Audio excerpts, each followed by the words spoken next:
ekimu eky'ekkumi twalira nnyoko sukaali.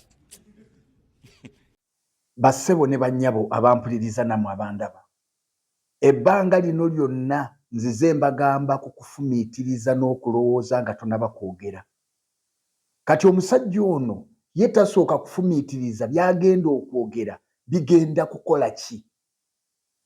Sheeka bw'oba ovumirira ekimu eky'ekkumi, njagala kutegeeza nti ekimu eky'ekkumi abasumba tebaagunjawo kigunje, kiri mu Bayibuli, kya byawandiikibwa. Ekimu eky'ekkumi kya Bayibuli. Nga nammwe bwe muwaayo zakaatiri fitiri, naffe bwe tuwaayo ekimu eky'ekkumi. Kati baabo bakusondera mmotoka, ky'ogamba abakusondera emmotoka tebalina bazadde, tebalina be bagulira sukaali, tebalina be bagulira mifaliso. Naye njagala kutegeeza nti nkuwadde omukisa gwa bwereere. Abandabira ku Sheeka Kiti mu mugambe muwadde omukisa gwa bwereere, ŋŋenda kumusomesa Bayibuli awatali kunsasula. Ŋŋenda kusomesa Bayibuli ku bwereere nga tompadde wadde singi 10, nja kusomesa Bayibuli ogitegeere oleme kuddamu kugwa mu nsobi. Kati ekimu eky'ekkumi kya Bayibuli tukisoma wa? Bwe tusoma mu kitabo ky'Olubereberye essula ey'amakumi 14, essula ya 14 olunnyiriri olw'amakumi 20, tusanga jjajjaffe Ibulayimu, jjajja w'abakkiriza, yawa ekimu eky'ekkumi. Teyakikasuka mu bbanga ne kigenda mu bbanga ewa Katonda, yakiwa kabona gwe bayita Merukizaddeeki. Kati ekimu eky'ekkumi kiweebwa bantu ne bakikozesa emirimu gya Katonda, nga nammwe bwe muwaayo zakaatiri fitiri n'ekola emirimu gya Allah, naffe bwe tuwaayo ekimu eky'ekkumi kikozesebwa emirimu gya Katonda. Oyo omu toyinza kumugaana, tomusinga butuukirivu, tolina kyawandiikibwa kyonna nti bwe yawa ekimu eky'ekkumi yagenda mu muliro, tokirina. Olwokubiri, bwe tusoma jjajjaffe Yakobo mu kitabo ky'Olubereberye essula ya28 ennyiriri ezisembayo wansi awo, ebyawandiikibwa biraga bulungi nga Yakobo yawa ekimu eky'ekkumi. Abo abasajja toyinza kubeesimbako. Kati ekimu eky'ekkumi ekibalumya emitwe kiri mu Bayibuli. Kiri mu Bayibuli bajjama, temulina kyakukikolera.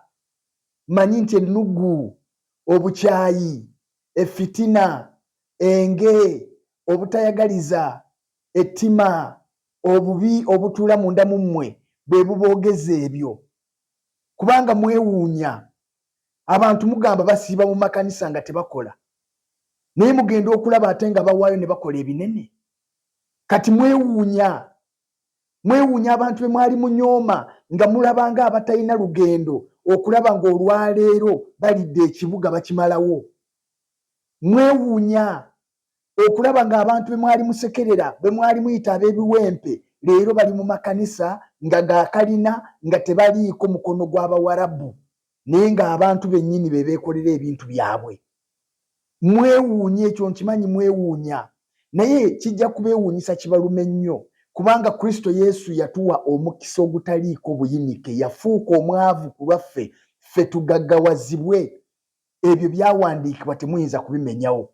Bebulaniya essula ey'omusanvu olunya olusooka okukka wansi, era mu ndagaano empya Bayibuli eyongera okukkaatiriza kye bayita ekimu eky'ekkumi. Sheeka nga bwe muwa zakaatiri fitiri, naffe bwe tuwa ekimu eky'ekkumi.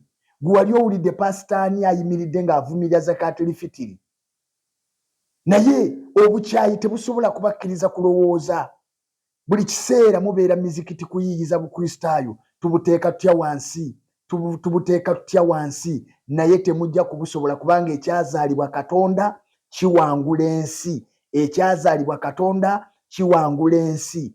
Temugenda kusobola Bukristaayo kubanga bwazaalibwa Katonda. Yokaana 1:12 bonna abakkiriza Kristo Yesu yabawa obuyinza okufuuka abaana ba Katonda, be bataazaalibwa mubiri newankubadde okwagala kw'omuntu, naye baazaalibwa Katonda. Twazaalibwa Katonda, tuli baana ba Katonda. Yokaana essula ey'okusatu olunya olw'okutaano ebyawandiikibwa ne bigamba nti ng'empewo bw'owulira ng'ewuuma ng'eva eno ng'eddeeri n'otamanya gy'eraga, bw'atyo bw'abeera buli muntu yenna eyazaalibwa Omwoyo. tosobola kuyimirira mu maaso ga muntu eyazaalibwa omwoyo n'omuwangula. Tosobola. Kati abantu beekapeeka nga ovudde Semuto Road n'ova Semuto n'otuuka ekapeeka. Abantu beekapeeka. Ennaku z'omwezi nga 1 Ogw'omusanvu 2024 ye Monday enejja ngenda kubeera wammwe. Tukube ejjoogo lya kibooko tuliteeke wansi. Tugenda kukuba ejjoogo lya kibooko lyatadde ku Bayibuli. Abantu beekapeeka n'ebitundu ebiriraanyeewo mwenna mbayita mujjaawo ku kibangiriza ku stage ya booda. Tugenda kukuba ejjoogo lya Sitaani lyatadde ku Bayibuli ng'ayita mu muweereza we kibooko. Eyeeyita kibooko kifaalu y'emizimu. Tugenda kukuba ejjoogo tuliteeke wansi. Eyakutumye okujolonga Bayibuli, eyakutumye okuvuma obukristaayo, eyakutumye okuvuma Bayibuli n'abasumba, kagenda kukujjuutuka. Okuva ng'ennaku z'omwezi 1 ku Monday ttiimu egenda kusituka. Tugenda kujjaawo ekapeeka, tugenda kusoma ebitabo, tugenda kusoma hadisi, tugenda kusoma Qur'an, tugenda kukuba buli kiramu.